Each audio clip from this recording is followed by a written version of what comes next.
On everyone. So we all remember, it wasn't that long ago, that James Harden basically was on this campaign criticizing Daryl Morey, talking about how he was a liar and basically betrayed James Harden. And James Harden and Daryl Morey, like they were BFFs at one point, right? Daryl Morey was James Harden's guy. And yet Daryl Morey told him some information, whatever went on behind the scenes, James Harden felt a type of way and ultimately forced his way out. Now is on the Los Angeles Clippers, but really did his darndest, right, to try to paint Daryl Morey in as negative of a light as possible. And that has kind of died down, right? The dust has kind of settled, right? James Harden's gone to the Clippers. The Clippers have been excellent this season. James Harden's been a really big part to that after kind of a bit of a rocky start. And then the 76ers, they're kind of in a tough spot, right? Joel Embiid's injured. They were a team that looked like, okay, maybe they can make some noise without James Harden, because there was a lot of questions in that regard. Like, how will the Sixers look now that James Harden is gone and they don't have that second star? What's Daryl Morey going to do? And the idea is they're going to try to get through this season, and then in the offseason try to lure another star via a trade or via free agency, right? We'll see who becomes available, what the options are, and what Daryl Morey could potentially pull off. But the reason I'm even bringing this up and rehashing this is because of what Chris Paul recently said, that once again paints Daryl Morey into a terrible light and paints him as a liar once again. And look, Daryl Morey has had his fair share of heat over the years, but this isn't great, right? So Chris Paul, this was when he was on Dwayne Wade's podcast. He said, "I go over to the gym to go work out. Daryl calls me, Paul. He said, I was just calling you to make sure you didn't want to go to OKC. I was like, no, why? I done moved 15 people to Houston. And he was like, okay, I was just making sure. He was like, I would never trade you somewhere you didn't want to go because you chose to come to us from the Clippers." Paul later recounted how he found out about the blockbuster trade that sent him to OKC and Russell Westbrook to the Rockets, claiming he found out as everyone else did online. Follows up, "I chose to go to Houston from LA. I'm at my house chilling. I was on the phone with Jada, Paul's wife, and next thing you know, the alert said that I was getting traded.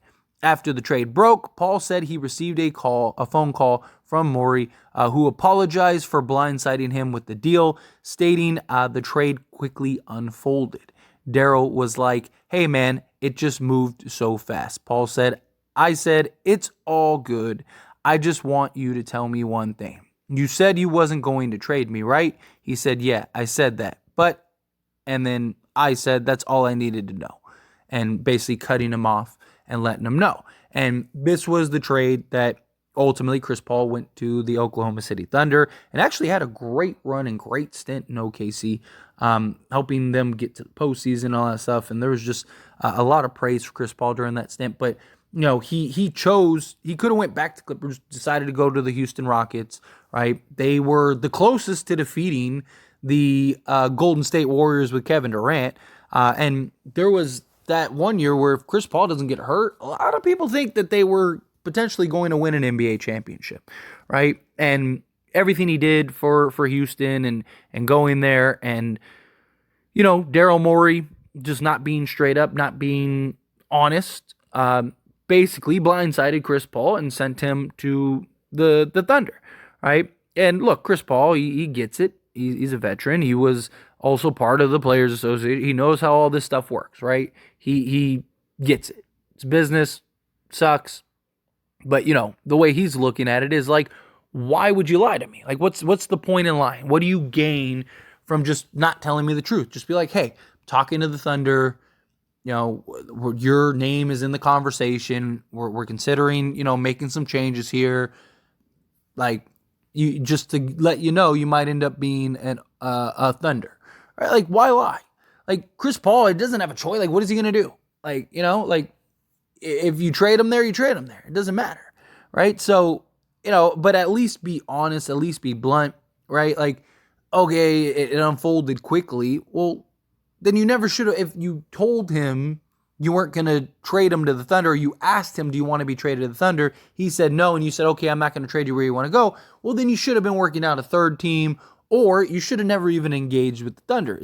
How Chris Paul is kind of looking at it, like you lied. You said one thing and you did the total opposite. Kind of like what James Harden was accusing Daryl Morey of doing, same thing. And the reason that this is important, the reason that this is significant, the reason I even wanted to talk about this is because this affects not only Joel Embiid, but potential future stars, right? Relationships, honesty, faith, belief, trust goes a long way, especially when you're a star, especially when you're in a certain situation, right? And you're looking for your next destination potentially. Why would you want to go to the Sixers of all places when you've seen how things continue to unfold there, right? What happened and what went on with Ben Simmons. Follow that up with, a James Harden situation, right? And James Harden screaming and hollering that Daryl Morey lied. He basically told me one thing, did the opposite. He's a liar. And then to listen to Chris Paul now basically validate and back up what James Harden said with his own story of, hey, Daryl Morey's a liar. If you're a Donovan Mitchell or, a Giannis or something, and you are looking to get traded somewhere, or you want to go, say Donovan Mitchell becomes a free agent, and you want to go somewhere, and you're looking for a place other than the Knicks, right? Why would you want to go to an organization where the GM is a liar and is going to tell you one thing and do the opposite? Or, kind of snake you behind your back. And also, Joel Embiid, right? Like, this affects him in two ways. One, if Philadelphia can't get another star, how long does Joel Embiid stay patient? How long does Joel Embiid say, you know what, like, I'm okay with it, that's fine, I'll just be the star, right? Now, obviously, Daryl Morey, if he were to trade for, just throwing a name out there, like a Giannis, right? Like, let's say he if he was to trade for Giannis is under contract for, multiple years now. Doesn't really have a choice. But like a free agent, somebody that, or even just like, maybe not even another superstar, just another guy that could be a real impact player. Like, that maybe is like, I don't want to go to a place where, the GM is smiling in my face and telling me how great I am here, and then the next minute he's shipping me out for whatever.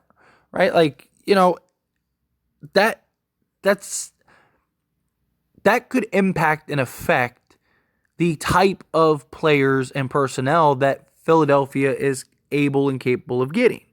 And then also Joel Embiid, right? Like, do you really want to, like, how long before you're that guy, right? Like, Joel Embiid, it's got to be something that's on his mind, right? Like, all these guys keep talking, like, I lived through the Ben Simmons situation. I lived through the James Harden situation. Now I hear Chris Paul talking about Daryl Morey and how he lied, right? Like, you're the star, you're the guy on Philly. Like, at what point do you end up having your Daryl Morey story? At what point do you end up getting and believing one thing and being told another? Like, it's not a good look, right? It's not a good look for a GM when you're constantly being told by other stars or being called out by other stars that, like, hey, like, this dude has a pattern of telling you one thing and doing the opposite. And look, again, all these NBA players, they understand the deal. They understand the business. They understand how it works. But it's like, don't lie to me.